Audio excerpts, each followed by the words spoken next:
ಹಿಂದೂ ಜಾಗರಣ ವೇದಿಕೆ ಕಲ್ಲಡ್ಕದಲ್ಲಿ ಅಖಂಡ ಭಾರತ ಸಂಕಲ್ಪ ದಿನದ ಪ್ರಯುಕ್ತ ವಾಹನ ಜಾಥಾ ಮತ್ತು ಸಭಾ ಕಾರ್ಯಕ್ರಮ ಆಗಸ್ಟ್ 11ನೇ ಆದಿತ್ಯವಾರ ನಡೆಯಿತು.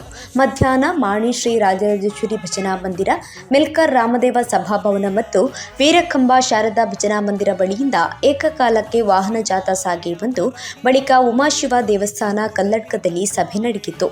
ರಾಕೋಡಿ ಈಶ್ವರ ಭಟ್ ಅಧ್ಯಕ್ಷರು, ವ್ಯವಸ್ಥಾಪನಾ ಸಮಿತಿ ಉಮಾಶಿವ ದೇವಸ್ಥಾನ ಕಲ್ಲಡ್ಕ ಇವರ ಅಧ್ಯಕ್ಷತೆಯಲ್ಲಿ ನಡೆದ ಕಾರ್ಯಕ್ರಮದಲ್ಲಿ ಪ್ರಜ್ಞಾ ಕಶ್ಯಪ್, ಪ್ರಾಂತ ಕಾರ್ಯಕಾರಿಣಿ ಸದಸ್ಯರು, ಹಿಂದೂ ಜಾಗರಣ ವೇದಿಕೆ ಕರ್ನಾಟಕ ದಕ್ಷಿಣ ಇವರು ದಿಕ್ಸೂಚಿ ಭಾಷಣ ಮಾಡಿದರು.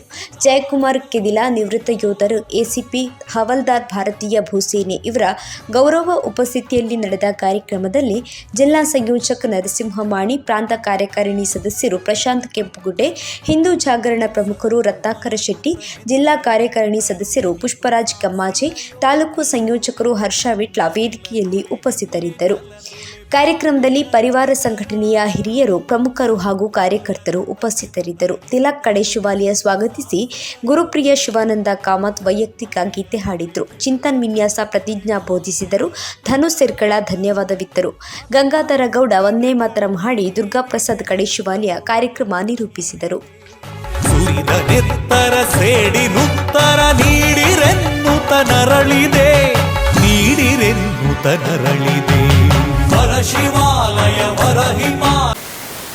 ವೇದಿಕೆ ಮೇಲೆ ಉಪಸ್ಥಿತರಿರುವಂಥ ಎಲ್ಲ ಹಿರಿಯರೇ, ಈ ಕಾರ್ಯಕ್ರಮಕ್ಕೆ ಆಗಮಿಸಿರುವಂಥ ಎಲ್ಲ ಬಂಧುಗಳೇ, ಸಹೋದರ ಸಹೋದರಿಯರೇ,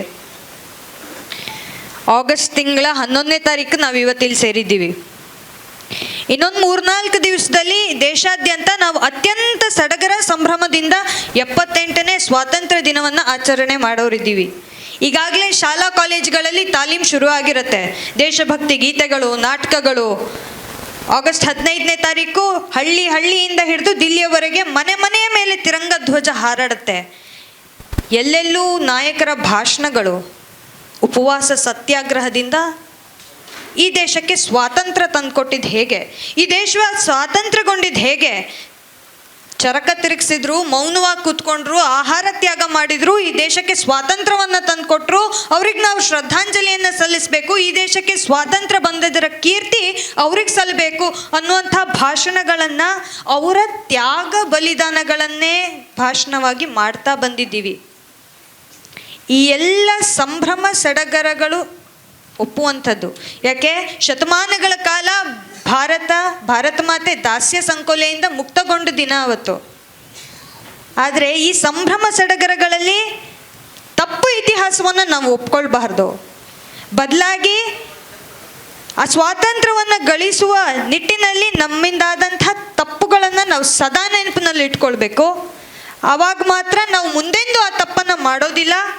ಬದಲಾಗಿ ಹಿಂದಾಗಿರೋ ತಪ್ಪುಗಳನ್ನು ತಿದ್ಕೊಳ್ಳೋದಕ್ಕೆ ಸಾಧ್ಯ. ನಾವೆಲ್ಲ ಒಂದು ಕಲ್ಪನೆ ಮಾಡ್ಕೊಳ್ಳೋಣ. ಒಂದು ಮಗು ಜನನ ಆಗ್ತಿದೆ, ಒಂದು ಮಗು ಹುಟ್ಟುತ್ತಾ ಇದೆ. ಆ ಮಗುವಿಗೆ ಜನ್ಮ ಕೊಟ್ಟ ಸಂದರ್ಭದಲ್ಲೇ ಆ ಮಗುವಿಗೆ ಜನ್ಮ ಕೊಟ್ಟು ಆ ಮಗುವಿನ ತಾಯಿ ಸಾವನ್ನಪ್ತಾಳೆ. ಈಗ ನಮ್ಮ ಮುಂದೆ ಒಂದು ಧರ್ಮ ಸಂಕಟದ ಪ್ರಶ್ನೆ ಬರುತ್ತೆ. ಮಗು ಹುಟ್ಟಿರುವ ಸಂತೋಷಕ್ಕೆ ನಾವು ಜನ್ಮದಿನವನ್ನು ಆಚರಿಸ್ಬೇಕೋ ಅಥವಾ ತಾಯಿ ಮೃತಪಟ್ಟಿದ್ದಾಳೆ, ಸಾವನ್ನಪ್ಪಿದ್ದಾಳೆ, ನಾವು ಶೋಕಾಚರಣೆಯನ್ನು ಆಚರಿಸ್ಬೇಕು ಅಂತ. ಆ ಮಗುವಿನ ಭವಿಷ್ಯವನ್ನು, ಸಮಾಜದ ಭವಿಷ್ಯವನ್ನು ಮತ್ತು ಎಲ್ಲ ರೀತಿಯಿಂದ ಯೋಚಿಸಿದಾಗ ನಮಗೆ ಬಹಳ ಸ್ಪಷ್ಟವಾಗಿ ಗೊತ್ತಾಗತ್ತೆ, ನಾವು ಜನ್ಮದಿನವನ್ನೇ ಆಚರಿಸ್ಬೇಕು ಮತ್ತು ಜನ್ಮದಿನವನ್ನೇ ಆಚರಿಸ್ತೀವಿ ಕೂಡ. ಆದರೆ ನಾವು ಆ ಮಗುವಿಗೆ ತಿಳಿಸಿ ಹೇಳಬೇಕು ಮತ್ತು ಆ ಮಗು ಸದಾ ನೆನಪಿನಲ್ಲಿ ಇಟ್ಕೊಳ್ಬೇಕಾದಂಥ ವಿಷಯ, ನನಗೆ ಜನ್ಮ ಕೊಟ್ಟ ಅದೇ ಘಳಿಗೆಯಲ್ಲಿ ನನ್ನ ತಾಯಿ ಸಾವನ್ನಪ್ಪಿದ್ಲು ಅಂತ. ಯಾವತ್ತು ಆ ಮಗು ಆ ಸತ್ಯವನ್ನು ಮರೆಯುತ್ತೋ, ಅದನ್ನು ಅಸಡ್ಡೆ ಮಾಡುತ್ತೋ, ಅವತ್ತು ಆ ಮಗುವಿನ ಜೀವನಕ್ಕೆ ಯಾವ ಬೆಲೆನೂ ಇರೋದಿಲ್ಲ. ನಮ್ಮ ದೇಶಕ್ಕೆ ಸ್ವಾತಂತ್ರ್ಯ ಬಂದ ಸಂದರ್ಭ ಕೂಡ ಇಂಥದ್ದೇ. ಶತಮಾನಗಳ ಕಾಲ ದಾಸ್ಯದಿಂದ ಮುಕ್ತರಾದ್ವಿ. ಆ ಸಂಭ್ರಮ ಸಡಗರದಲ್ಲಿ ಚಪ್ಪಾಳೆ ತಟ್ಕೊಳ್ತಾ, ಜೈಘೋಷವನ್ನು ಹಾಕ್ತಾ, ಅವತ್ತು ಭವ್ಯ ಭಾರತ ಖಂಡವಾಗಿ ತುಂಡಾಗಿ ವಿಭಜನೆಗೊಂಡ ಸತ್ಯವನ್ನು ಮರ್ತೇ ಬಿಟ್ವಿ. ಎಂಥ ವಿಪರ್ಯಾಸ ಅಲ್ವಾ? ಇವತ್ತಿನವರೆಗೂ ಕೂಡ ನಮಗೆ ಭಾರತ ಅಂತಂದರೆ ತುಂಡಾಗಿರೋ ಭಾರತನೇ ಕಣ್ಮುಂದೆ ಬರುವಂಥದ್ದು. ಒಮ್ಮೆ ಅಖಂಡ ಭಾರತದ ಕಲ್ಪನೆಯನ್ನು ಮಾಡ್ಕೊಳ್ಳೋಣ. ಭಾರತ ಹೇಗಿತ್ತು? ಹಿಮಾಲಯ, ವಿಂಧ್ಯ, ಎಲ್ಲ ಪರ್ವತ ಶ್ರೇಣಿಗಳು, ಗಂಗೆ, ಸಿಂಧು, ಕಾವೇರಿ ಅಂಥ ಪವಿತ್ರ ನದಿಗಳು, ಪ್ರಪಂಚದಾದ್ಯಂತ ಜ್ಞಾನವನ್ನು ಅರಸಿ ಬಂದಂಥವ್ರಿಗೆ ಜ್ಞಾನಸುಧೆಯನ್ನು ಕೊಟ್ಟಂಥ ನಳಂದ, ತಕ್ಷಶಿಲದಂಥ ವಿಶ್ವವಿದ್ಯಾನಿಲಯಗಳ ಜ್ಞಾನಭೂಮಿ ಭಾರತ. ಮಹರ್ಷಿ, ಬ್ರಹ್ಮರ್ಷಿ ಅಂತಹ ಸಾವಿರಾರು ಕೋಟ್ಯಾಂತರ ಸಾಧು ಸಂತರ ತಪೋಭೂಮಿ ಭಾರತ, ಪುಣ್ಯಭೂಮಿ ಭಾರತ ಇದು. ಹರ್ಷವರ್ಧನ, ಛತ್ರಪತಿ ಶಿವಾಜಿ ಮಹಾರಾಜ್, ಶಾಲಿವಾಹನ, ವಿಕ್ರಮಾದಿತ್ಯ, ಲಲಿತಾದಿತ್ಯ, ರಾಣಾ ಪ್ರತಾಪ್ ಸಿಂಹ, ಗುರು ಗೋವಿಂದ ಸಿಂಹ, ಝಾನ್ಸಿ ರಾಣಿ ಲಕ್ಷ್ಮೀಬಾಯಿ, ಎಷ್ಟು ಹೆಸರು ಹೇಳ್ತೀರಾ ಹೇಳಿ. ಅಂಥ ವೀರ ಪುತ್ರರ ಜನ್ಮ ಕೊಟ್ಟಂಥ ವೀರಭೂಮಿ ಭಾರತ ಇದು. ಈ ಮಣ್ಣಿನಲ್ಲಿ ಕ್ಷಾತ್ರತೆ ಇದೆ. ಆದರೆ ಇವತ್ತು ನಾವು ಹೇಗೆ ಬದುಕಿದ್ದೀವಿ? ಪ್ರಸಿದ್ಧ ಕವಿತೆಯ ಸಾಲ್ಗಳು ನನಗೆ ನೆನಪಾಗತ್ತೆ. 3,100 ಮಂದಿರ ದೈವ ಸಾಸಿರವಿದ್ದರೆ, ಗಂಗೆ ಇದ್ದರೆ, ಸಿಂಧು ಇದ್ದರೆ, ಗಿರಿ ಹಿಮಾಲಯವಿದ್ದರೆ, ವೇದವಿದ್ದರೆ, ಶಾಸ್ತ್ರವಿದ್ದರೆ, ಘನ ಪರಂಪರೆ ಇದ್ದರೆ ಏನು ಸಾರ್ಥಕ? ಮನೆಯ ಮಕ್ಕಳೇ ಮಲಗಿ ನಿದ್ರಿಸುತ್ತಿದ್ದರೆ. ನಮ್ಮನ್ನೇ ನೋಡಿ ಬರೆದಂತಿದೆ ಈ ಸಾಲ್ಗಳು. ಅವತ್ತು ಸ್ವಾತಂತ್ರ್ಯ ಹೋರಾಟ ಶುರುವಾದ ಗಳಿಗೆಯನ್ನು ನಾವೆಲ್ಲ ನೆನಪಿಸ್ಕೊಳ್ಬೇಕು. ಮೊಘಲರನ್ನ ಬಗ್ಗುಬಡಿದು ಭಾರತದಾದ್ಯಂತ ವಿಸ್ತಾರಗೊಂಡಿದ್ದಂಥ ಇಸ್ಲಾಂ ಸಾಮ್ರಾಜ್ಯವನ್ನು ಮೂಲೆಗೊಂಪು ಮಾಡಿದಂಥ ಛತ್ರಪತಿ ಶಿವಾಜಿ ಮಹಾರಾಜ್, ರಾಣಾ ಪ್ರತಾಪ್ ಸಿಂಹ, ಗುರು ಗೋವಿಂದ ಸಿಂಹ, ಝಾನ್ಸಿ ರಾಣಿ ಲಕ್ಷ್ಮೀಬಾಯಿ ಇವರೆಲ್ಲ ನಮಗೆ ಪ್ರೇರಣೆಯಾಗಿ ನಿಲ್ಲಬೇಕು. ನಾವು ಭಾರತದಾದ್ಯಂತ ಸಾಮ್ರಾಜ್ಯವನ್ನು ವಿಸ್ತಾರ ಮಾಡಿದ್ದೀವಿ. 2 ಶತಮಾನಕ್ಕೂ ಹೆಚ್ಚಿನ ಕಾಲ ನಾವು ಈ ಭಾರತವನ್ನು ಆಳಿದ್ದೀವಿ, ಆಳವಾದ ಬೇರೂರಿದ್ದೀವಿ. ನಮ್ಮನ್ನು ಯಾರೂ ಈ ಭಾರತದಿಂದ ಕಿತ್ತೊಗೆಯಕ್ಕೆ ಆಗೋದಿಲ್ಲ ಅಂತ ಅಂದ್ಕೊಂಡಿದ್ದಂಥ ಬ್ರಿಟಿಷರಿಗೆ ಸಣ್ಣ ಸುಳಿವನ್ನು ಕೊಡದೆ ಒಮ್ಮೆ ಅವರ ಇಡೀ ಸಾಮ್ರಾಜ್ಯ ಅಲುಗಾಡ್ ಹೋಗುವಂತೆ ಪೆಟ್ಟು ಕೊಟ್ಟಂಥ 1857ರ ಪ್ರಥಮ ಸ್ವಾತಂತ್ರ್ಯ ಸಂಗ್ರಾಮವನ್ನು ನಾವು ನೆನಪಿಸ್ಕೊಳ್ಬೇಕು.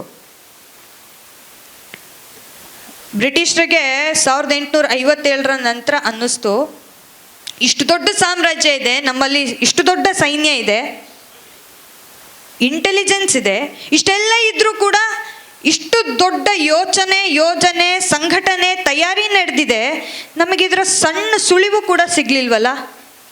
ಭಾರತೀಯರ ಸಾಮರ್ಥ್ಯ ಏನು ಅಂತ ಬ್ರಿಟಿಷರಿಗೆ ಒಂದು ಕಲ್ಪನೆ ಸಿಕ್ತು. ಅವ್ರಿಗೆ ಅನ್ನಿಸ್ತು, ಇದನ್ನು ಹೀಗೆ ಬಿಟ್ಟರೆ ನಮಗೆ ಬಹಳ ಕಾಲ ಈ ದೇಶದಲ್ಲಿ ಉಳಿಗಾಲ ಇಲ್ಲ ಅಂತ.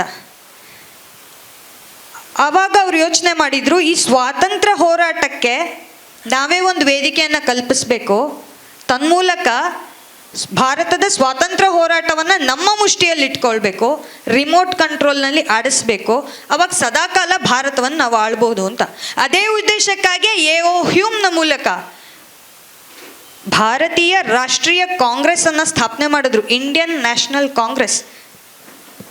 ಅದನ್ನು ಭಾರತ ಸ್ವಾತಂತ್ರ್ಯದ ಹೋರಾಟ ವೇದಿಕೆ ಅಂತ ಕರೆದ್ರು. ಭಾರತೀಯರು ಕೂಡ ಅದನ್ನು ಹಾಗೆ ಅಂತ ನಂಬಿದ್ರು, ಇವತ್ತಿಗೂ ಕೂಡ ನಂಬಿದ್ದೀವಿ. ಆದರೆ ನೈಜವಾಗಿ ಕಾಂಗ್ರೆಸ್ ಏನು ನಮಗೆ ಗಮನದಲ್ಲಿರಬೇಕು, ಸದಾ ನೆನಪಿನಲ್ಲಿರಬೇಕು. Congress is a safety valve of the pressure cooker. ಹೇಗೆ ಪ್ರೆಷರ್ ಕುಕ್ಕರ್ನಲ್ಲಿ ಒಂದು ಸೇಫ್ಟಿ ವಾಲ್ ಇರುತ್ತೆ, ಪ್ರೆಷರ್ ಕುಕ್ಕರ್ ಒಳಗಡೆ ಪ್ರೆಷರ್ ಜಾಸ್ತಿ ಆದಾಗ ಸೇಫ್ಟಿ ವಾಲ್ ಓಪನ್ ಆಗುತ್ತೆ, ಆ ಪ್ರೆಷರಿಗೆ ಒಂದು ಔಟ್ಲೆಟನ್ನು ಕೊಡುತ್ತೆ, ತನ್ಮೂಲಕ ಅವಘಡಗಳನ್ನು ತಪ್ಪಿಸುತ್ತೆ. ಕಾಂಗ್ರೆಸ್ ನಿರ್ಮಾಣ ಆಗಿದ್ದು ಅದೇ ಕೆಲಸಕ್ಕೆ, ಅದು ಮಾಡಿದ್ದು ಅದೇ ಕೆಲಸವನ್ನು. ಸಾಮಾನ್ಯ ಭಾರತೀಯರ ಜನಮಾನಸದಲ್ಲಿ ಬ್ರಿಟಿಷರ ವಿರುದ್ಧ ಭುಗಿಲೇಳ್ತಿದ್ದಂಥ ಆಕ್ರೋಶವನ್ನು, ಭಾರತೀಯರು ಮಾಡ್ತಿದ್ದಂಥ ಯೋಜನೆಗಳನ್ನು ಕಲೆ ಹಾಕೋದು, ಮಾಹಿತಿ ಸಂಗ್ರಹ ಮಾಡೋದು, ಅದರ ಸುಳಿವನ್ನು ಮಾಹಿತಿಗಳನ್ನು ಬ್ರಿಟಿಷರಿಗೆ ತಲುಪಿಸೋದು, ಅವರು ಅದನ್ನು ದಮನ ಮಾಡೋದು. ಒಟ್ಟಾರೆ ಸ್ವಾತಂತ್ರ್ಯ ಹೋರಾಟ ನಾವು ಮಾಡ್ತಿದ್ದೀವಿ ಅಂತಲೂ ತೋರಿಸ್ಕೊಳ್ಬೇಕು, ಆದರೆ ಸ್ವಾತಂತ್ರ್ಯ ಹೋರಾಟ ಯಾವತ್ತೂ ಯಶಸ್ಸಾಗಬಾರ್ದು. ಇದೇ ಸಮಯದಲ್ಲಿ ಬ್ರಿಟಿಷರು ತಮ್ಮ ವರ್ಲ್ಡ್ ಫೇಮಸ್, ಸದಾ ಕಾಲದ ಫೇಮಸ್ ಒಡೆದು ಆಳುವ ನೀತಿಯನ್ನು ಬೇರೆ ಬೇರೆ ಸ್ವರೂಪದಲ್ಲಿ ಜಾರಿ ಮಾಡೋಕ್ಕೆ ಶುರು ಮಾಡಿದ್ರು. ಅವರು ಮುಸಲ್ಮಾನರನ್ನು ಕರೆದು ಹೇಳಿದ್ರು, ನೀವ್ಯಾಕೆ ಹಿಂದೂಗಳ ಜೊತೆ ಸೇರಿ ಹೋರಾಟವನ್ನು ಮಾಡ್ತೀರಿ? ನಾವು ಈ ದೇಶಕ್ಕೆ ಬಂದಾಗ ಈ ದೇಶವನ್ನು ಆಳ್ತಿದ್ದಂಥವ್ರು ನೀವು ಮುಘಲರು, ಹಾಗಾಗಿ ಈ ದೇಶವನ್ನು ಬಿಟ್ಟು ಹೋಗೋದಾದ್ರೆ ನಾವು ಈ ಅಧಿಕಾರವನ್ನು ಮತ್ತೆ ನಿಮಗೆ ಕೊಟ್ಟು ಹೋಗ್ತೀವಿ, ನೀವು ಇದೇ ದೇಶವನ್ನು ನೀವು ಆಳಬೇಕು, ಅನ್ಯಾಯವಾಗಿ ಹಿಂದೂಗಳ ಜೊತೆ ಸೇರಬೇಡಿ, ಅನ್ಯಾಯವಾಗಿ ನಿಮ್ಮ ಅಧಿಕಾರದಲ್ಲಿ ಅವ್ರಿಗೂ ಪಾಲು ಕೊಡಬೇಡಿ, ನೀವು ಪ್ರತ್ಯೇಕವಾಗಿ ಬನ್ನಿ, ನಿಮ್ಮದೇ ರಾಷ್ಟ್ರಕ್ಕಾಗಿ ಕೂಗಿ ನಿಮ್ಮ ರಾಷ್ಟ್ರವನ್ನು ನೀವು ಪಡೀರಿ, ಈ ಭಾರತವನ್ನು ನೀವು ಆಳಬೇಕು, ಹಿಂದೂಗಳು ಯಾವತ್ತಿದ್ರೂ ಆಳಿಸ್ಕೊಳ್ಳೋಕ್ಕೆ ಲಾಯಕ್ಕು. ಈ ವಿಷ ಬೀಜ ಮುಸ್ಲಿಮರಿಗೆ ತಲೆಯಲ್ಲಿ ಹೋಗ್ತು. ನಂತರದ ದಿನಗಳಲ್ಲಿ ಹೆಮ್ಮರವಾಗಿ ಬೆಳೀತು. ಇವತ್ತಿಗೂ ಅದೇ ಪ್ರತ್ಯೇಕತಾವಾದವನ್ನು ಮುನ್ನಡೆಸ್ಕೊಂಡು ಬರ್ತಿದ್ದಾರೆ. ಇದಕ್ಕೆ ಬ್ರಿಟಿಷರೇ ವೇದಿಕೆಯನ್ನು ಕಲ್ಪಿಸ್ಕೊಟ್ರು. ಮುಸ್ಲಿಂ ಲೀಗ್ ಭಾರತ ವಿಭಜನೆಗೊಂಡದ್ರಲ್ಲಿ ಬಹಳ ದೊಡ್ಡ ಪಾತ್ರ ವಹಿಸಿದಂಥ ಮುಸ್ಲಿಂ ಲೀಗ್ ಅಷ್ಟಕ್ಕೆ ಸುಮ್ಮನಾಗಲಿಲ್ಲ. ಭಾರತದ ಭೌಗೋಳಿಕ ವಿಭಜನೆಗೆ ಮುಂದಾದಂಥ ಬ್ರಿಟಿಷರು ಸ್ಯಾಂಪಲ್ ಡೋಸ್ನಂತೆ 1905ರಲ್ಲಿ ಬಂಗಾಳವನ್ನು ತುಂಡರಿಸಿದ್ರು ಧರ್ಮದ ಆಧಾರದ ಮೇಲೆ. ಮುಸ್ಲಿಂ ಲೀಗಿನ ಮೂಲಕ ಅಲ್ಲಿಯ ಮುಸಲ್ಮಾನರನ್ನು ಹಿಂದೂಗಳಿಂದ ಭೇದ ಪಡಿಸೋ ರೀತಿ ಬೇರ್ಪಟ್ಕೊಂಡು ಬನ್ನಿ, ಪ್ರತ್ಯೇಕ ರಾಷ್ಟ್ರದ ನಿರ್ಮಾಣವನ್ನು ಮಾಡಬೇಕು ಅನ್ನುವಂಥ ಶತಪ್ರಯತ್ನವನ್ನು ಮಾಡಿಸಿದ್ರು. ಆದರೆ ಭಾರತೀಯರು ಅದ್ಯಾವುದಕ್ಕೂ ಕೌಡೆ ಕಾಸಿನ ಕಿಮ್ಮತ್ತು ಕೂಡ ಕೊಡಲಿಲ್ಲ.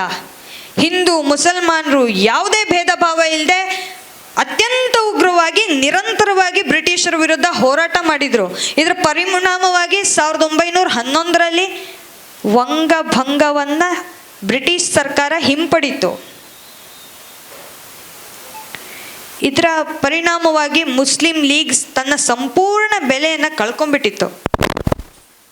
ಆದರೆ ಬ್ರಿಟಿಷ್ ಹೇಳಿದರು, ಯಾವತ್ತು ಕಾಂಗ್ರೆಸ್ ಒಂದು ರಾಷ್ಟ್ರೀಯ ವೇದಿಕೆ, ಹಾಗಾಗಿ ನೀವು ಹಿಂದೂ ಮುಸಲ್ಮಾನರು ಎಲ್ಲರೂ ಒಟ್ಟಾಗಿದ್ದೀವಿ ಅನ್ನೋ ಥರದಲ್ಲಿ ಬರಬೇಕು, ಅವಾಗ ಮಾತ್ರ ಸ್ವಾತಂತ್ರ್ಯದ ಮಾತನ್ನಾಡೋಣ ಅಂತ. ಅದನ್ನು ಕಾಂಗ್ರೆಸ್ ಅವ್ರು ನಂಬಿದ್ರು. ಮತ್ತು ಕಾಂಗ್ರೆಸ್ನವ್ರಿಗೊಂದು ಹುಚ್ಚು, ಅವತ್ತಿನ ಕಾಂಗ್ರೆಸ್ ನಾಯಕರಿಗೆ ಒಂದು ಹುಚ್ಚು ಇತ್ತು. ಈ ದೇಶಕ್ಕೆ ಸ್ವಾತಂತ್ರ್ಯವನ್ನು ತಂದುಕೊಡ್ಬೇಕು, ಸ್ವಾತಂತ್ರ್ಯ ತಂದು ಕೊಟ್ಟ ಕೀರ್ತಿ ನಮಗೇ ಸಲ್ಲಬೇಕು, ಮತ್ತು ಸ್ವಾತಂತ್ರ್ಯಗೊಂಡ ನಮ್ಮ ದೇಶವನ್ನು ನಾವೇ ಆಳಬೇಕು. ಅದಕ್ಕಾಗಿ ನಾವು ಏನು ಬೇಕಾದ್ರೂ ಮಾಡೋದಕ್ಕೆ ಸಿದ್ಧ. ಬ್ರಿಟಿಷ್ ಏನಂತ ಕೇಳ್ತಿದ್ದಾರೆ, ಮುಸ್ಲಿಮ್ರನ್ನ ಒಟ್ಟಿಗೆ ಸೇರಿಸ್ಕೊಂಡು ಬನ್ನಿ ಅಂತ. ಅವ್ರು ನಮಗೇನು ಬೆಲೆ ಕೊಡದ್ರೆ ಪರವಾಗಿಲ್ಲ, ಅವ್ರನ್ನ ಒಂದುಗೂಡಿಸ್ಕೊಳ್ಳೋಕೆ ನಾವೇನು ಮಾಡಬೇಕು? ಅವ್ರು ಹೇಳೋದಕ್ಕೆಲ್ಲ ಒಪ್ಪಿಗೆ ಕೊಡೋದು, ಅವರನ್ನು ತುಷ್ಟೀಕರಣಗೊಳಿಸೋದು. ಅವತ್ತು ಶುರು ಆದಂಥ ಕಾಂಗ್ರೆಸ್ಸಿನ ಮುಸ್ಲಿಂ ತುಷ್ಟೀಕರಣ ಇವತ್ತಿಗೂ ನಿಂತಿಲ್ಲ. ಅವತ್ತು ಲಕ್ನೋನಲ್ಲಿ ನಡೆದಂಥ ಜಂಟಿ ಅಧಿವೇಶನದಲ್ಲಿ ಪ್ರತ್ಯೇಕ ಮುಸ್ಲಿಂ ಮತದಾರ ಕ್ಷೇತ್ರಗಳಿಗೆ ಒಪ್ಪಿಗೆ ಕೊಟ್ಟ ಕಾಂಗ್ರೆಸ್ ಹಂತ ಹಂತವಾಗಿ ಹೆಜ್ಜೆ ಹೆಜ್ಜೆಗೂ ಮುಸ್ಲಿಂ ತುಷ್ಟೀಕರಣವನ್ನೇ ತನ್ನ ಜೀವಮಂತ್ರ ಮಾಡ್ಕೊಂಡ್ಬಿಡ್ತು. ದ್ವಂದ್ವ ನಿಲುವುಗಳನ್ನು ಹೊಂದೋದಕ್ಕೆ ಶುರು ಮಾಡ್ತು. ಇದಕ್ಕೆ ಹಿಡ್ದಂಥ ಕೈಗನ್ನಡಿ ಅಂತಂದರೆ ಅವತ್ತು ನಡೆದಂಥ ಖಿಲಾಫತ್ ಆಂದೋಲನ. ನಮ್ಮಲ್ಲಿ ಅನೇಕರಿಗೆ ಅನ್ಸುತ್ತೆ ಖಿಲಾಫತ್ ಅನ್ನೋ ಪದ ಕೇಳಿದ ತಕ್ಷಣ ಬ್ರಿಟಿಷರ ವಿರುದ್ಧ ಭಾರತೀಯರು ಮಾಡಿದಂಥ ಸ್ವಾತಂತ್ರ್ಯ ಸಂಗ್ರಾಮ ಅಂತ. ತಪ್ಪು. ಖಿಲಾಫತ್ ಆಂದೋಲನ ಅದಲ್ಲ. ಮೊದಲ ವಿಶ್ವ ಯುದ್ಧದಲ್ಲಿ ಬ್ರಿಟಿಷರು ಗೆದ್ದ ನಂತರ ಟರ್ಕಿಯಲ್ಲಿದ್ದಂಥ ಖಲೀಫಾ, ಇಸ್ಲಾಂ ಧರ್ಮಗುರು, ಜಗದ್ಗುರುವನ್ನು ಕೆಳಗಿಳಿಸಿ ಮತ್ತೊಬ್ಬನನ್ನು ಖಲೀಫಾ ಅಂತ ಕೂರಿಸಲಾಗಿತ್ತು. ಅದಕ್ಕೆ ಮುಸಲ್ಮಾನರು ನಮ್ಮ ಶ್ರದ್ಧೆಗೆ ಪೆಟ್ಟು ಬಿತ್ತು ಅಂತ ಬ್ರಿಟಿಷರ ವಿರುದ್ಧ ಮತ್ತೆ ಅದೇ ಖಲೀಫಾ ಅಂತ ಘೋಷಣೆ ಮಾಡಬೇಕು ಅಂತ ಹೋರಾಟವನ್ನು ಶುರು ಮಾಡಿದರು. ಈ ಸಂದರ್ಭವನ್ನು ಬಳಸ್ಕೊಂಡು ಮುಸಲ್ಮಾನರನ್ನ ಜೊತೆಗೆ ಸೇರಿಸ್ಕೊಳ್ಬೇಕು ಅಂತ ಗಾಂಧೀಜಿ ಸಂಬಂಧನೇ ಇಲ್ದಿರೋ ಅಂಥ ಹಿಂದೂಗಳಿಗೆ ಕರೆಯನ್ನು ಕೊಟ್ಟರು. ನೀವು ಹೆಗಲಿಗೆ ಹೆಗಲು ಕೊಡಬೇಕು, ತನುಮನ ಧನಗಳನ್ನು ಸಮರ್ಪಿಸಬೇಕು, ಪ್ರಾಣ ತ್ಯಾಗ ಮಾಡಿದ್ರೂ ಪರವಾಗಿಲ್ಲ, ಟರ್ಕಿಯ ಖಲೀಫನನ್ನು ಮತ್ತೆ ಅಲ್ಲೇ ಖಲೀಫನನ್ನಾಗಿ ಘೋಷಣೆ ಮಾಡೋದಕ್ಕೆ ನಾವು ಎಲ್ಲ ಥರದ ಸಹಕಾರವನ್ನು ಬಲಿದಾನವನ್ನು ಮಾಡಬೇಕು ಅಂತ. ಅವತ್ತಿನ ವಾಸ್ತವತಾವಾದಿ ಅನೇಕ ಕಾಂಗ್ರೆಸ್ ನಾಯಕರು ಮೊಹಮ್ಮದ್ ಅಲಿ ಜಿನ್ನರನ್ನೂ ಒಳಗೊಂಡಂತೆ ಗಾಂಧೀಜಿಗೆ ಪ್ರಶ್ನೆ ಮಾಡಿದ್ರು. ಗಾಂಧೀಜಿ, ಎಲ್ಲಿಯ ಟರ್ಕಿ ಖಲೀಫಾ, ಎಲ್ಲಿಯ ಭಾರತದ ಸ್ವಾತಂತ್ರ್ಯ, ಏನು ಸಂಬಂಧ, ಯಾಕೆ ಸ್ವಾತಂತ್ರ್ಯ ಹೋರಾಟದ ದಿಕ್ಕನ್ನು ತಪ್ಪಿಸ್ತಿದ್ದೀರಿ? ಈ ಹೋರಾಟ ಕರೆ ಕೊಡೋ ಬದಲು ಬ್ರಿಟಿಷರ ವಿರುದ್ಧ ಹೋರಾಟ ಕರೆ ಕೊಡಿ. ಭಾರತೀಯರ ಜನಮಾನಸದಲ್ಲಿರುವಂಥ ಆಕ್ರೋಶಕ್ಕೆ ಸರಿಯಾದ ದಿಕ್ಕನ್ನು ಕೊಡಿ, ಬದಲಾಗಿ ತಪ್ಪು ದಿಕ್ಕನ್ನು ಕೊಡಬೇಡಿ ಅಂತ, ದಿಕ್ಕು ತಪ್ಪಿಸುವ ಕೆಲಸ ಮಾಡಬೇಡಿ ಅಂತ. ಗಾಂಧೀಜಿ ಕೇಳಿಸ್ಕೊಳ್ಳೇ ಇಲ್ಲ. ಅವರು ಮುಸ್ಲಿಂ ತುಷ್ಟೀಕರಣಕ್ಕೆ ಇಳ್ದಾಗಿತ್ತು. ಖಲೀಫರನ್ನು ವಾಪಸ್ ಸ್ಥಾಪನೆ ಮಾಡೋದಕ್ಕೆ ಖಿಲಾಫತ್ ಆಂದೋಲನಕ್ಕೆ ನೀವೆಲ್ಲ ಜೋಡಿಸ್ಕೋಬೇಕು ಅಂದರು. ಗಾಂಧೀಜಿಗಿದ್ದ ಶಕ್ತಿ ಅವ್ರು ಕರೆ ಕೊಟ್ಟ ತಕ್ಷಣ ಒಬ್ಬ ಸಾಮಾನ್ಯ ಜನನೂ ಜೋಡಿಸ್ಕೊಳ್ತಿದ್ದ ಆಂದೋಲನಕ್ಕೆ ಜೋಡಿಸ್ಕೊಂಡ್ರು. ಮುಸ್ಲಿಮ್ರು ಏನು ಮಾಡಿದ್ರು, ನಮ್ಮ ಜೊತೆ ಹಿಂದೂಗಳು ನಿಂತರು, ಅವರು ಭಾರತದ ಸ್ವಾತಂತ್ರ್ಯ ಕೇಳ್ತಿದ್ದಾರೆ, ಅದಕ್ಕೆ ನಾವು ಒಟ್ಟಾಗೋಣ ಅಂದ್ರ. ಬದಲಾಗಿ ಅವ್ರು ಕೊಟ್ಟ ಕೃತಜ್ಞತೆ ಏನು, ಮೋಪ್ಲಾ ದಂಗೆ. ಅಮಾಯಕ ಹಿಂದೂಗಳು ಯಾರು ಅವ್ರಿಗೆ ಹೆಗಲು ಕೊಟ್ಟು ಸಹಕಾರ ಕೊಟ್ಟಿದ್ರೋ ಅಂತ ಹಿಂದೂಗಳ ಹತ್ಯಾಕಾಂಡ ನಡೀತು ಪಕ್ಕದ ಕೇರಳದಲ್ಲಿ. ಅದೆಷ್ಟು ಜನ ಹಿಂದೂ ಹೆಣ್ಮಕ್ಳ ಮಾನಭಂಗ ಆಯಿತೋ, ಅತ್ಯಾಚಾರ ಆಯಿತೋ, ಅದಕ್ಕೆಲ್ಲ ಹೊಣೆ ಯಾರು? ಪ್ರಶ್ನೆ ಮಾಡಿದವ್ರು ಯಾರು? ಅಹಿಂಸೆ ಜಪ ಮಾಡ್ತಿದ್ದವರು ಮೌನವಾಗಿದ್ದರು. ಇದನ್ನೆಲ್ಲ ನೋಡಿದಾಗ ಅನೇಕ ಜನ ವಾಸ್ತವತಃ ಕಾಂಗ್ರೆಸ್ ನಾಯಕರು ಕಾಂಗ್ರೆಸ್ರಿಂದ ವಿಮುಕ್ತರಾದರು, ತಮ್ಮದೇ ಸಂಘಟನೆಯನ್ನು ಕಟ್ಕೊಂಡ್ರು. ಉದಾಹರಣೆಗೆ ಸುಭಾಷ್ ಚಂದ್ರ ಬೋಸ್ ಇಂಡಿಯನ್ ನ್ಯಾಷನಲ್ ಆರ್ಮಿಯನ್ನು ಕಟ್ಟಿದರು. ಸ್ವಾತಂತ್ರ್ಯ ವೀರ ಸಾವರ್ಕರ್ ಹಿಂದೂ ಮಹಾಸಭಾವನ್ನು ಕಟ್ಟಿದ್ರು. ಇದು ನೈಜವಾಗಿ ಬ್ರಿಟಿಷರಿಗೆ ಭಯವನ್ನು ಹುಟ್ಟಿಸಿದ್ದು. ನಮಗೆ ಸ್ವಾತಂತ್ರ್ಯ ಸಿಗೋದಕ್ಕೆ ಕಾರಣ ಸುಭಾಷ್ ಚಂದ್ರ ಬೋಸ್, ಭಗತ್ ಸಿಂಗ್, ರಾಜ್ಗುರು, ಸುಖದೇವ್, ಚಂದ್ರಶೇಖರ್ ಆಜಾದ್, ಸ್ವಾತಂತ್ರ್ಯ ವೀರ ವಿನಾಯಕ್ ದಾಮೋದರ ಸಾವರ್ಕರ್, ಇಂಥ ಕೋಟ್ಯಾಂತರ ಜನರ ಶೌರ್ಯ, ಸಾಹಸ, ಪರಾಕ್ರಮ. ಈ ದೇಶದ ಅಸಂಖ್ಯ ಹಿಂದೂ ಹೆಣ್ಮಕ್ಳು ತಮ್ಮ ಅರಿಶಿಣ, ಕುಂಕುಮ, ಮಾಂಗಲ್ಯವನ್ನು ತ್ಯಾಗ ಮಾಡಿದ್ರ ಪರಿಣಾಮ ಸುಮ್ಮನೆ ಕೂತ್ಕೊಂಡು ಚರ್ಕ ತಿರುಗಿಸಿದ್ರಿಂದ ಸ್ವಾತಂತ್ರ್ಯ ಬರಲಿಲ್ಲ. ಅದರಿಂದ ಏನೂ ಆಗಲಿಲ್ಲ. ಸ್ವಾತಂತ್ರ್ಯ ಬರೋದು ಬಹುಶಃ ಒಂದಷ್ಟು ವರ್ಷಗಳ ಕಾಲ ಮುಂದೆ ಹೋಯಿತು ಅಷ್ಟೆ. ಇಲ್ಲಿಗೆ ನಿಲ್ಲಿಲ್ಲ. ಭಾರತವನ್ನು ಸತತವಾಗಿ ಒಡೆಯುವಂಥ ಪ್ರಯತ್ನದಲ್ಲಿ ಬ್ರಿಟಿಷರು ಇದ್ದರು. ಅವ್ರಿಗಿಂತ ಒಂದು ಹೆಜ್ಜೆ ಮುಸ್ಲಿಂ ಲೀಗ್ ಇತ್ತು. ಅವ್ರಿಗೆ ಬಹಳ ಸ್ಪಷ್ಟವಾಗಿ ಗೊತ್ತಿತ್ತು ಭಾರತವನ್ನು ಭೌಗೋಳಿಕವಾಗಿ ಒಡೆಯೋದು ಅಷ್ಟು ಸುಲಭ ಅಲ್ಲ ಅಂತ. ಅದಕ್ಕೆ ಅದ್ರ ಹಿಂದೆ ಒಂದು ಷಡ್ಯಂತ್ರವನ್ನು ರಚನೆ ಮಾಡಿದ್ರು. ಹಂತ ಹಂತವಾಗಿ ಭಾರತವನ್ನು ತುಂಡು ಮಾಡಿದ್ರು. ಈ ದೇಶದ ಸ್ವಾತಂತ್ರ್ಯ ಹೋರಾಟಕ್ಕೆ ರಣಮಂತ್ರ ಆದಂಥ ಒಂದೇ ಮಾತರಂ, ಕೋಟ್ಯಾಂತರ ಜನರನ್ನು ಸ್ವಾತಂತ್ರ್ಯ ಹೋರಾಟಕ್ಕೆ ಧುಮುಕಿಸಿದಂಥ ರಣಗೀತೆ ಒಂದೇ ಮಾತರಂ. ಬಂಕಿಮಚಂದ್ರ ಚಟರ್ಜಿ ಅವ್ರು ಬರೆಯೋಂಥ ಸಾಲ್ಗಳನ್ನು ನಾವು ನೆನಪಿಸ್ಕೊಳ್ಬೇಕು.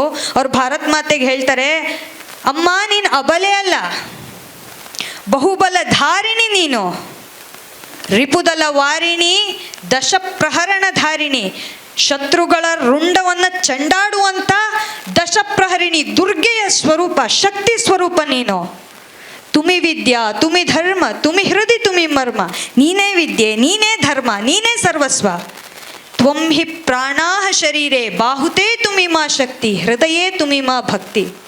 ಅಮ್ಮ ಈ ಶರೀರದ ಪ್ರಾಣ ನೀನು, ಈ ಬಾಹುಗಳ ಬಲ ನೀನು, ನಮ್ಮ ಮನಸ್ಸಿನ ಭಕ್ತಿ ಶ್ರದ್ಧೆ ಎಲ್ಲವೂ ನೀನೇ ತಾಯಿ. ಇಂಥ ಭಾರತ ಮಾತೆ ನಿನಗೆ ನಾನು ವಂದಿಸ್ತೀನಿ ಅಂತ. ಒಂದೇ ಮಾತರಮ್ನ ಒಂದೊಂದು ಸಾಲು ಒಂದೊಂದು ಯುದ್ಧವನ್ನು ಗೆಲ್ಲುವಷ್ಟು ಪ್ರೇರಣೆ ಕೊಡುವಂಥದ್ದು. ಅದಕ್ಕಾಗಿ ಮೊದಲ ಪ್ರಹಾರ ಒಂದೇ ಮಾತರಂ ಮೇಲೆ ಆಯಿತು. ಕಾಂಗ್ರೆಸ್ ಅಧಿವೇಶನದಲ್ಲಿ ಒಂದು ಪದ್ಧತಿ ಇತ್ತು. ಮೊದಲಿಗೆ ಒಂದೇ ಮಾತರಂ ಹಾಡಿ ಅಧಿವೇಶನ ಆರಂಭ ಆಗ್ತಿತ್ತು. ಕಾಕಿನಾಡ ಅಧಿವೇಶನವನ್ನು ಮೊಹಮ್ಮದ್ ಅಲಿ ಅಧ್ಯಕ್ಷತೆ ವಹಿಸಿದರು. ಅವತ್ತಿನ ಒಂದೇ ಮಾತರಂ ಹಾಡೋದಕ್ಕೆ ಕಲ್ಕತ್ತಾದ ಪ್ರಸಿದ್ಧ ಗಾಯಕ ಪಂಡಿತ್ ವಿಷ್ಣು ದಿಗಂಬರ್ ಪುಲಸ್ಕರ್ ಅವರನ್ನು ಕರೆಸಿದ್ರು. ಅವ್ರು ಬಂದರು, ವೇದಿಕೆ ಮೇಲೆಲ್ಲ ಗಣ್ಯರಿದ್ರು. ತಮ್ಮ ಕಂಚಿನ ಕಂಠದಲ್ಲಿ ಒಂದೇ ಮಾತರಂ ಹಾಡೋದಕ್ಕೆ ಶುರು ಮಾಡಿದರು. ಮೊಹಮ್ಮದ್ ಅಲಿ ಕೂಗಿ ಹೇಳ್ತಾರೆ, ಒಂದೇ ಮಾತರಂ ನಿಲ್ಲಿಸು, ಒಂದೇ ಮಾತರಂ ಹಾಡೋ ಹಾಗಿಲ್ಲ. ಕಾರಣ, ಅಲ್ಲಿ ಭಾರತ ಮಾತೆಯನ್ನು ದುರ್ಗಿ ಸ್ವರೂಪದಲ್ಲಿ, ಮೂರ್ತಿ ಸ್ವರೂಪದಲ್ಲಿ ನೀವು ವರ್ಣಿಸಿದ್ದೀರಿ, ಇದರಲ್ಲಿ ಸಂಗೀತ ಇದೆ, ಇವೆಲ್ಲ ಇಸ್ಲಾಮಿಗೆ ಹರಾಮ್, ಹಾಗಾಗಿ ಹಾಡಬೇಡಿ. ಕಾಂಗ್ರೆಸ್ ನಾಯಕರು ಏನೂ ಮಾತಾಡಲಿಲ್ಲ. ಬದಲಾಗಿ ಪಂಡಿತ್ ವಿಷ್ಣು ದಿಗಂಬರ್ ಪುಲಸ್ಕರ್ ಅವರು ತಮ್ಮ ಗಟ್ಟಿ ಧ್ವನಿಯಲ್ಲಿ ದಿಟ್ಟವಾದ ಉತ್ತರವನ್ನು ಕೊಟ್ಟರು. ಅವ್ರು ಹೇಳಿದ್ರು, ಅಧ್ಯಕ್ಷರೇ ಇದು ಇಸ್ಲಾಮಿಗೆ ಹರಾಮ್, ಹಾಡಬೇಡ ಅನ್ನೋದಕ್ಕೆ ಇಲ್ಲಿ ನಡೀತಿರೋದು ಇಸ್ಲಾಂ ಸಮಾವೇಶ ಅಲ್ಲ, ಮುಸ್ಲಿಂ ಸಮಾವೇಶ ಅಲ್ಲ, ಭಾರತೀಯ ರಾಷ್ಟ್ರೀಯ ಸಮಾವೇಶ, ಸ್ವಾತಂತ್ರ್ಯದ ಸಮಾವೇಶ. ಇಲ್ಲಿ ಭಾರತ ಮಾತೆಯನ್ನು ವಂದಿಸದೆ ಇನ್ಯಾರನ್ನು ವಂದಿಸ್ಬೇಕು? ಹಾಗಾಗಿ ನಾನು ಒಂದೇ ಮಾತರಮ್ನ ಹಾಡೇ ತಿರ್ತೀನಿ ಅಂದರು. ತಮ್ಮ ಕಂಚಿನ ಕಂಠದಲ್ಲಿ ಒಂದೇ ಮಾತರಮ್ಮನ್ನು ಹಾಡಿದ್ರು. ಮತ್ತೊಮ್ಮೆ ದೇಶದ ಜನಮಾನಸದಲ್ಲಿ ಪ್ರೇರಣೆಯನ್ನು ಉಂಟು ಮಾಡಿದರು. ಅಷ್ಟೇ. ಅವ್ರು ಒಂದೇ ಮಾತರಂ ಹಾಡ್ತಿದ್ದಂಗೆ ಮೊಹಮ್ಮದ್ ಅಲಿ ಸಭಾತ್ಯಾಗ ಮಾಡಿ ವೇದಿಕೆಯಿಂದ ಇಳಿದು ಹೋದರು. ಇದನ್ನೆಲ್ಲ ಗಮನಿಸಿದಂಥ ಕಾಂಗ್ರೆಸ್ ನಾಯಕರು ಏನು ಮಾಡಿದ್ರು? ಒಂದೇ ಮಾತರಮ್ಮನ್ನು ಹೀಗೆ ಇಟ್ಟರೆ ಮುಸ್ಲಿಮರು ನಮ್ಮ ಜೊತೆ ಬರೋದಿಲ್ಲ, ಸ್ವಾತಂತ್ರ್ಯ ನಮ್ಮ ಕಾಲದಲ್ಲಿ ಸಿಗೋದಿಲ್ಲ, ನಾವು ಈ ದೇಶವನ್ನು ಆಳೋಕ್ಕಾಗೋದಿಲ್ಲ. ಏನು ಮಾಡಬೇಕು? ಕೇವಲ ಭಾರತದ ಭೌಗೋಳಿಕ ವರ್ಣನೆ ಇರುವಂಥ ಶುಭ್ರಜ್ಯೋತ್ಸ್ನ ಪುಲಕಿತ ಯಾಮಿನಿ ಒಂದು ಪ್ಯಾರವನ್ನು ಉಳಿಸ್ಕೊಂಡ್ರು. ಒಂದೇ ಮಾತರಂನ ಪ್ರೇರಣೆಯ ತಿರುಳನ್ನು ಕತ್ತರಿಸಿ ಹಾಕಿದ್ರು. ಅಷ್ಟೇ ಅಲ್ಲ, ಅವತ್ತಿನ ಪ್ರಸಿದ್ಧ ಮುಸಲ್ಮಾನ ಕವಿ ಬರೆದಂಥ ಒಂದು ಭಾರತದ ಭೌಗೋಳಿಕ ವರ್ಣನೆ ಮಾಡುವಂಥ ಸಾರೆ ಜಹಾಸೆ ಅಚ್ಚ ಗೀತೆಯನ್ನು ಸಹರಾಷ್ಟ್ರ ಗೀತೆ ಅಂತ ಘೋಷಣೆ ಮಾಡಿದ್ರು. ಅಲ್ಲಿಗೆ ನಿಲ್ತಾ ಮುಸ್ಲಿಂ ತುಷ್ಟೀಕರಣ? ನಂತರದಲ್ಲಿ ಪ್ರಹಾರ ಆಗಿದ್ದು ರಾಷ್ಟ್ರ ಧ್ವಜದ ಮೇಲೆ. ರಾಷ್ಟ್ರ ಭಾಷೆ ಅಂತ ಹಿಂದೂಸ್ತಾನಿ ಅನ್ನೋ ಹೊಸ ಭಾಷೆಯನ್ನು ತಂದರು. ಈ ದೇಶದ ಭಜನೆ, ಹಿಂದೂಗಳು ಮಾಡಿದಂಥ ಭಜನೆಯಲ್ಲಿ ಈಶ್ವರ ಅಲ್ಲಾ ತೇರೆ ನಾಮ್ ಅಂತ ತಂದರು. ಒಬ್ಬ ಮುಸಲ್ಮಾನ ಹಾಡಿದ, ಅವತ್ತು ಹಾಡಲಿಲ್ಲ, ಇವತ್ತು ಹಾಡೋದಿಲ್ಲ, ಮುಂದೆಂದೂ ಹಾಡೋದಿಲ್ಲ. ಅವರು ಬದಲಾಗಿ ಏನು ಮಾಡಿದ್ರು?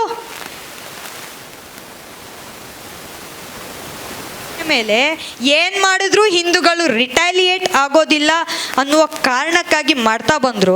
ನಿರಂತರವಾಗಿ ಸ್ವಾತಂತ್ರ್ಯ ಹೋರಾಟದ ಹೆಸರಿನಲ್ಲಿ ಕೂಡ ಹಿಂದೂಗಳ ಮೇಲೆ ಆಕ್ರಮಣಗಳು ನಡೀತು, ದೌರ್ಜನ್ಯಗಳು ನಡೀತು.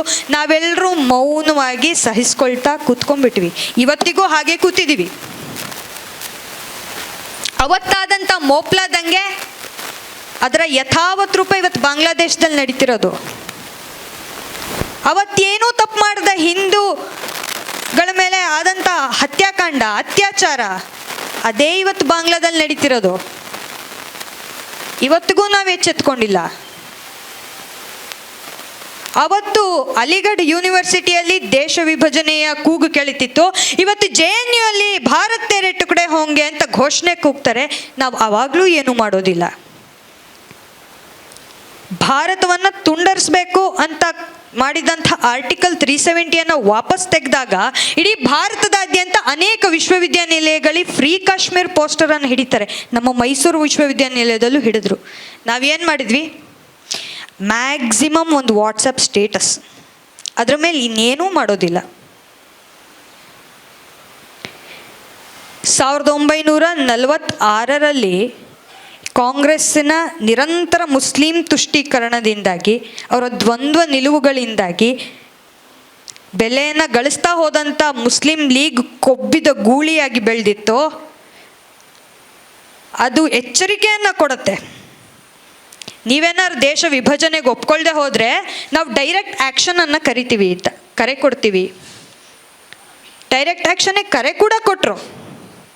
ಪರಿಣಾಮ ಕಲ್ಕತ್ತಾದಲ್ಲಿ ಒಂದೇ ದಿನ 10,000ಕ್ಕೂ ಹೆಚ್ಚು ಜನ ಹಿಂದೂಗಳ ನರಮೇಧ ಆಯಿತು. ಹಿಂದೂ ಹೆಣ್ಮಕ್ಳನ್ನ ಬೀದಿ ಬೀದಿಯಲ್ಲಿ ಬೆತ್ತಲುಗೊಳಿಸಿದ್ರು, ಮಾನಭಂಗ ಮಾಡಿದ್ರು, ಸಾಮೂಹಿಕ ಅತ್ಯಾಚಾರ ಮಾಡಿದ್ರು. ಪ್ರಶ್ನೆ ಯಾರು ಮಾಡಿದ್ರು? ಉತ್ತರ ಕೊಡೋರು ಯಾರಿದ್ರು? ಅವ್ರಿಗೆಲ್ಲ ದಿಟ್ಟ ಉತ್ತರ ಕೊಟ್ಟಂಥ ಗೋಪಾಲ್ ಪಾಠ, ಅವರ ಕರೆ, ಅವರ ಮಾತು ಇವತ್ತಿಗೂ ನಮಗೆ ಪ್ರೇರಣೆ, ಇವತ್ತಿಗೆ ಬಹಳ ಪ್ರಸ್ತುತ. ನಾವೆಲ್ಲ ಅದನ್ನು ನೆನಪಿಸ್ಕೊಳ್ಬೇಕು. ಅವರು ಗಾಂಧೀಜಿ ಅವರ ಪ್ರಭಾವ ಎಷ್ಟಿತ್ತು ಅಂತಂದರೆ, ನಿಮಗೆ ಒಂದು ಕೆನ್ನೆಗೆ ಹೊಡೆದ್ರೆ ಇನ್ನೊಂದು ಕಪಾಲವನ್ನು ತೋರಿಸಿ ಅಂತ ಬೋಧನೆ ಮಾಡಿ ಮಾಡಿ ಈ ದೇಶದ ಜನರಲ್ಲಿ, ಯುವಕರಲ್ಲಿ ತಮ್ಮಲ್ಲಿದ್ದ ಕ್ಷಾತ್ರತೆಯನ್ನೇ ಮರ್ತು ಬಿಟ್ಟಿದ್ರು. ಹಿಂದೂಗಳ ನರಮೇಧ ಆಗ್ತಿದೆ, ನಮ್ಮ ಅಮ್ಮನ್ನ ಅಕ್ಕನ್ನ ಎಲ್ಲ ಕರ್ಕೊಂಡು ಹೋಗ್ತಿದ್ದಾರೆ, ಹೊತ್ಕೊಂಡು ಹೋಗ್ತಿದ್ದಾರೆ, ಅತ್ಯಾಚಾರ ಅನಾಚಾರ ಮಾಡ್ತಿದ್ದಾರೆ, ನಾವು ವಾಪಸ್ ತಿರುಗಿ ಹೊಡಿಬೇಕು ಅನ್ನೋ ಸಾಮಾನ್ಯ ಧೈರ್ಯ ಕೂಡ ಅವರಲ್ಲಿ ಇರಲಿಲ್ಲ. ಆಗ ಗೋಪಾಲ್ ಪಾಠ ಕರೆ ಕೊಡ್ತಾರೆ, ಯುವಕರೇ ಎದ್ದೇಳಿ ಬನ್ನಿ, ಇದಲ್ಲ ಒಂದು ಕೆನ್ನೆಗೆ ಹೊಡೆದ್ರೆ ಇನ್ನೊಂದು ಕೆನ್ನೆ ತೋರಿಸೋದಲ್ಲ, ಏಟಿಗೆ ಎದಿರೇಟು ನಮ್ಮ ಉತ್ತರ ಆಗಬೇಕು. ನೀನು ಅಂದರೆ ನಿಮ್ಮಪ್ಪ ಅನ್ನೋ ಉತ್ತರ ನಮ್ಮಿಂದ ಬರಬೇಕು. ಆಗ ಮಾತ್ರ ನಮ್ಮ ಮೇಲೆ ಆಗ್ತಿರುವಂಥ ದೌರ್ಜನ್ಯವನ್ನು ತಡೆಯೋದಕ್ಕೆ ಸಾಧ್ಯ ಅಂತ. ಅವ್ರ ಕರೆಯಿಂದ ಎಚ್ಚೆತ್ಕೊಂಡಂಥ ಯುವಕರು ಅವತ್ತು ಮುಸಲ್ಮಾನರ ವಿರುದ್ಧ ತಿರುಗಿ ಬಿದ್ದಂಥದ್ದು, ಅವರಿಗೆ ಕೊಟ್ಟ ದಿಟ್ಟ ಪೆಟ್ಟಿನ ಪರಿಣಾಮವಾಗಿ ಅವತ್ತಿನ ಡೈರೆಕ್ಟ್ ಆ್ಯಕ್ಷನ್ ನಿಲ್ತೆ ಹೊರತು ಯಾವ ಕಾಂಗ್ರೆಸ್ ನಾಯಕರು ಬಂದು ಅದನ್ನು ತಡಿಲಿಲ್ಲ. ಯಾವ ನಾಯಕರು ಹಿಂದೂಗಳ ಮೇಲಾದಂಥ ದೌರ್ಜನ್ಯವನ್ನು ಖಂಡಿಸಲಿಲ್ಲ.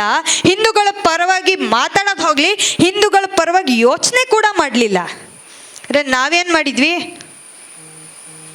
ನಮ್ಮ ನಾಯಕರಿದ್ದಾರೆ, ನಮ್ಮನ್ನು ಕಾಪಾಡ್ತಾರೆ, ಅವ್ರು ಏನು ಹೇಳ್ತಾರೋ ಕುರಿಗಳ ಥರ ಮುಂದೆ ಹೋದದ್ರ ಹಿಂದೆ ನಾವು ಹೋಗ್ತಾ ಇರೋದಷ್ಟೆ. ನಾವು ಯೋಚನೆ ಮಾಡೋದಿಲ್ಲ. ಅವ್ರು ಕರೆ ಕೊಟ್ಟರು, ಬಾ ಅಂದರು, ಹೋಗ್ತಾ ಇರೋದು. ಇವತ್ತಿಗೂ ಅದನ್ನೇ ಮಾಡ್ತಿದ್ದೀವಿ. ಯಾವ ಸಂಘಟನೆ ಅವತ್ತಿನ ಕಾಂಗ್ರೆಸ್ ಏನಿತ್ತೋ ಇವತ್ತು ಅದೇ ಪರಿಸ್ಥಿತಿಯಲ್ಲಿದೆ. ಬದಲಾಗಿ ಮುಸ್ಲಿಂ ಲೀಗ್ ಮಾಡ್ತಿದ್ದಂಥ ಕೆಲಸವನ್ನು ಇವತ್ತಿಗೆ ಅವರು ಕಾಂಗ್ರೆಸ್ಸಿನ ಜೊತೆಗೆ ಮುಸ್ಲಿಂ ಲೀಗ್ ಕೆಲಸವನ್ನು ಮಾಡ್ತಿದ್ದಾರೆ. ಇವತ್ತಿಗೂ ಹಿಂದೂಗಳ ಮೇಲೆ ದೌರ್ಜನ್ಯ ನಿಂತಿಲ್ಲ. ಬೇಕಾಬಿಟ್ಟು ಹೇಳಿಕೆಯನ್ನು ಕೊಡ್ತಾರೆ. ಹಿಂದೂ ಧರ್ಮ ಅಂದರೆ ನಫರತ್, ಅಹಿಂಸೆ, ಅಸತ್ಯ. ಹಿಂದೂ ಧರ್ಮ ಡೆಂಗ್ಯೂ, ಮಲೇರಿಯಾ ಅಂತ ಕರೀತಾರೆ, ಅದನ್ನು ನಿರ್ಮೂಲನೆ ಮಾಡಬೇಕು ಅಂತಾರೆ. ಪಶ್ಚಿಮ ಬಂಗಾಳದ ಮುಖ್ಯಮಂತ್ರಿ ಖೇಲೋ ಹೋಬೆ ಅಂತಾರೆ, ಆಟ ನಡೀಲಿ ಅಂತಾರೆ. ಅವರು ಮುಖ್ಯಮಂತ್ರಿಯಾಗಿ ಚುನಾವಣೆಯಲ್ಲಿ ಗೆದ್ದು ಬಂದು ಕೆಲವೇ ಗಂಟೆಗಳಲ್ಲಿ ಹಿಂದೂ ಹೆಣ್ಮಕ್ಳ ಮಾನಭಂಗ ಆಗತ್ತೆ, ನೂರಾರು ಹಿಂದೂ ಹೆಣ್ಮಕ್ಳ ಅತ್ಯಾಚಾರ ಆಗತ್ತೆ. ಈಗ ನಡೆದಿರೋ ಘಟನೆ ನಾವು ಏನು ಮಾಡಿದ್ವಿ? ನಮಗೆ ಗೊತ್ತೇ ಇಲ್ಲ. ಅವತ್ತಿನ ಗಾಂಧೀಜಿ ಹೇಗೆ ಮೌನವಾಗಿದ್ರು, ಕುರುಡಾಗಿದ್ರು, ಹಾಗೇ ಇದ್ದೀವಿ. ಮ್ಯಾಕ್ಸಿಮಮ್ ಒಂದು ಮಾತರಂ ವಂದೇ ಮಾತರಂ ಸುಜಲಾಂ ಸುಫಲಾಂ ಮಲಯಜ ಶೀತಲಾಂ ಸಸ್ಯ ಶ್ಯಾಮಲಾಂ ಮಾತರಂ ವಂದೇ ಮಾತರಂ ಸುಬ್ರಜೋತ್ಸ್ನಾ ಪುಲಕಿತಯಾಮಿನಿ ಪುಲ್ಲಕುಸುಮಿತ ಧ್ರುಮದಳ ಶೋಭಿನಿ ಸುಹಾಸಿನಿ ಸುಮಧುರ ಭಾಷಿಣಿ ಸುಖದಾಂ ವರದಾಂ ಮಾತರಂ ವಂದೇ ಮಾತರಂ ಕೋಟಿ ಕೋಟಿ ಕಂಠ ಕಲಕಲ ನಿನಾದ ಕರಾಲೆ ಕೋಟಿ ಕೋಟಿ ಭುಜೈದೃತ ಖರ ಕರವಾಲೆ ಅಬಲಾ के नो माये तो बले बहुबलधारिणी नमामि तारिणी रिपुदलवारिणी मातरं वन्दे मातरं तुमि विद्या तुमि धर्मा तुमि हृदि तुमि मर्मा त्वं हि प्राणशरीरे बाहुते तुमि मा शक्ति हृदये तुमि मा भक्ति तोमारयि प्रतिमा गडी मंदिरे मंदिरे वन्दे मातरम् त्वं हि दुर्गा दश प्रहरणधारिणी कमला कमलदल विहारिणी वाणी विद्यादायिनी नमामि त्वां नमामि कमलाम् अमलाम् अतुलां सुजलां सुफलां मातरं वन्दे मातरम् श्यामलां सरलां सुस्मितां भूषितां श्यामलां सरलां सुस्मितां भूषितां धरणीं भरणीं मातरं वन्दे